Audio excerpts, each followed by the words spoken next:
जंग middle east में छिड़ी है, लेकिन पेट्रोल लेने की होड़ भारत में लगी हुई है। एक तरफ केंद्र से लेकर राज्य सरकारें लोगों से अपील कर रही है कि लोग पैनिक ना फैलाएं, पैनिक में ना आए, अफवाहों पर ध्यान ना दें। तो दूसरी तरफ ये लोग हैं, पेट्रोल पंपों पर लगी इस लाइन को देखकर आप यही कहेंगे कि पेट्रोल की किल्लत हो गई। लेकिन हकीकत यह है कि देश में कहीं भी पेट्रोल डीजल की कोई किल्लत नहीं है। सिर्फ और सिर्फ अफवाह की वजह से कई शहरों में लंबी लंबी लाइनें दिख रही हैं। पेट्रोल पंप के कर्मचारी, पेट्रोल पंप के मैनेजर, पेट्रोल पंप के मालिक कह रहे हैं पेट्रोल डीजल की कोई किल्लत नहीं है, क्यों आप लोग इतनी लंबी लंबी लाइनों में हैं? अब सवाल है कि ऐसी अफवाह कौन फैला रहा है और ऐसी अफवाहों पर लोग ध्यान क्यों दे रहे हैं?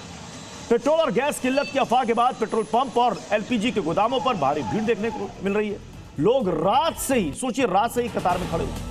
पेट्रोल गैस पर बड़ी खबर है, कई शहरों में लंबी लंबी कतारें हैं। अफवाह के बाद ये लाइनें वहां पर लगी है। दिल्ली की भी तस्वीर आपको दिखाएंगे, जहां पर लंबी कतार लगी हुई है एलपीजी के लिए, सिलेंडर के लिए लोग कतार में लगे हैं। नागपुर में पेट्रोल पंप पर लंबी लंबी लाइनें हैं पेट्रोल के लिए, कई घंटे से लाइन में लगे हुए हैं। अफवाह के बाद ये लाइन लग रही है। नागपुर में देखिए, पेट्रोल पंप पर लंबी कतार है, प्रशासन की अपील का भी कोई असर नहीं हो रहा। पेट्रोल पंप पर भारी भीड़ है, अफवाहों पर ध्यान ना दें, प्रशासन अपील कर रहा है। पेट्रोल डीजल का पूरा स्टॉक है। पेट्रोल पंप के कर्मचारी, मैनेजर भी बता रहे हैं कि सबको पेट्रोल मिलेगा और मिल भी रहा है। फिर सवाल है कि जब सबको पेट्रोल और डीजल पहले की तरह मिल रहा है तो फिर इतनी लंबी लंबी कतार का मतलब क्या है? नागपुर से हमारे संवाददाता अमर काने की रिपोर्ट आपको दिखाते हैं। नागपुर में भी पेट्रोल पंप पे लोगों की बहुत बड़ी रश हुआ वो दिख रहे हैं। हम देख सकते हैं लंबी की लंबी कतारें हुए लगी हुई है और सवेरे नहीं, सवेरे तड़के से लोग यहाँ पे लाइन में लगे। रात में भी देर तक लोग पेट्रोल पंप पे थे। क्या उसका लोगों का क्या कहना है? आप किस लिए पहुंचे और सोशल मीडिया पे कुछ मैसेज पढ़ के पहुंचे? सोशल मीडिया पे मैसेज पढ़ा मैंने और इसलिए आया। मैंने नई गाड़ी खरीदी है, हाँ। पर पेट्रोल डालने के लिए पैसे पेट्रोल ही नहीं है। अच्छा, तो हम देख सकते हैं और कुछ लोग हैं, उनसे भी बात करना चाहेंगे। देख सकते हैं दूर तक लाइन लगी हुई है, कतार लगी हुई है। तो 2-3 पेट्रोल पंप पे जाके आया, रात को भी गया, पर बंदी थे पेट्रोल पंप और बहुत ज्यादा भीड़ थी। प्रशासन की तरफ से तो बताया जा रहा है कि पेट्रोल का बहुत साठा है। मैंने कल न्यूज देखा, जो जिला कलेक्टर है उन्होंने बताया क्या कोई चिंता की बात नहीं है, भरपूर पेट्रोल का यानी स्टॉक अवेलेबल है घर पे।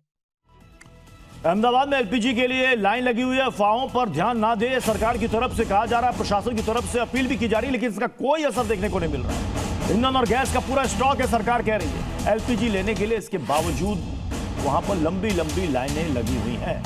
ये देखिए अहमदाबाद की तस्वीर, लोग कतारों में खड़े। कई लोगों की शिकायत है कि हमने तो नियम के मुताबिक 25 दिन के बाद हमने यहाँ पर बुकिंग की, लेकिन गैस सिलेंडर नहीं आया, इसलिए हमें यहाँ पर आना पड़ा। दिल्ली में कुछ लोगों ने कहा गया है कि गैस सिलेंडर है, लेकिन आपको दूसरे गोदाम से लेना होगा। ईरान इजरायल युद्ध के बीच गुजरात और अहमदाबाद में अफवाहों का दौर चल रहा है, जिसकी वजह से गैस सिलेंडर लेने में और साथ ही में गाड़ियों में पेट्रोल और डीजल भरवाने के लिए लंबी लंबी लाइनें जो है वो देखी जा रही है। ये अहमदाबाद में वेजलपुर जो इलाका है वहाँ पे भारत गैस की एजेंसी है, उसके बाहर ये देखा जा सकता है कि गैस सिलेंडर के साथ लोग यहाँ पे खड़े हुए। सुबह से यहाँ पे सब लोग आ रहे हैं और लंबी लाइन, लगभग तकरीबन 100 से ज्यादा लोग यहाँ पे खड़े हैं। उनके साथ बात करेंगे। आपका नाम? जयराम भाई। जयराम जी, कब से खड़े हो लाइन में? 100 वागे ना खड़ा हूँ। 6 बजे से? हाँ, चाप पानी ने क्या नहीं नहाया तो 4 दिन से धक्का धक्की से बाहर निकल जाते हैं लोग। बुकिंग हुआ है? बुकिंग ने क्या पकड़ता नहीं है, चौपड़ी हाथ में, चौपड़ी हाथ में नहीं पकड़ता, कैसे बुकिंग कराऊँ? बुकिंग नहीं हो रहा है। आप यहाँ पे खड़े हो कब से? 6:30 बजे से। 6:30 बजे? हाँ, बुकिंग हुआ है मगर देते आप मैसेज या क्या? पापा के पास है वो। कौन सी तारीख को बुकिंग?